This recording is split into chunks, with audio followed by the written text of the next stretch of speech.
Ngarang ayuk Kaisampat Laisom Lairak Machinda Leiba Jyotirnit Chemistry Coaching Center gi changfamda bom thamlambagi mayokta laikai miyam amadi coaching center adugi Maheiroisingda wakat mifam chathakre. Ngasi coaching center adugi mamangda chathakiba wakat mifam aduda saruk yakhibi Maheiroi nupi amana hai coaching center asida tongan ba mafam kayadagi amadi relief camp kayadagi Maheiroisingbu makhoigi pandam adu yaunanaba coaching center asina takpi tambibani. Asigumba mafam asida aki akhang piba thawong asi laibak thibani. Afaba khunai ama oihannaba haurakliba Maheiroi kayabu takpi tambiriba oza singbu pukning thogatpagi mahutta bomna chingba thamjinduna aki akhang pibagi thawong asi matungda tawbiganu. Maheiroisingna thamliba pandam sing yaunanabagi-damak achauba mating oza singda hena thawna hapiyu. Asigumba aki akhang pirakpa asina Maheiroisingdasu coaching chathok chasin tawbada aki tujungba pokle haiki. Wakat mifam aduda Mirakta bom Thamba Yaningde Maheiroisingda aki akhang Pibiganu haiba play card kayasu sizinaki.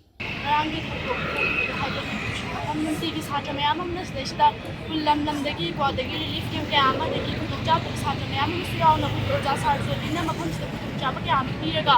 ma tungki Maheiroi ki damakta body magi future career ki damakta adagi satra sida jo ba ma samsa ke jer ka dream sida mai pang na ba damakta oja sina numit ka damakta wa ba mayam na mayo na ga mas mafam sida shakta ki ba adu kustigumba satra sida damakta fana ba simbiri ba oja mayam marta wakan thawat piba adagi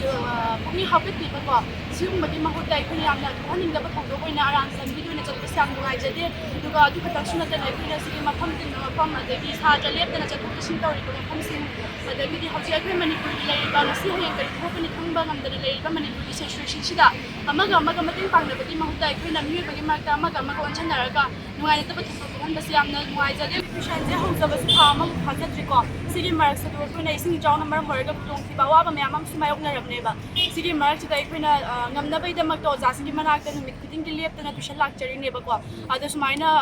ada bom kai ka thamjalaga mayam di mark ta satra singi mark ta treaten do base akui satra mo ina suyam na ki ba ko ada tuition lakba matam da su haidi kai thoka dagi khan bai ko charing da ba kitang break di ba maina su leye aduna sigumma matun tar ba da sumaina ki ba thogdo mayam da treaten do base mo khana to bigano haina satra singi like da gi haise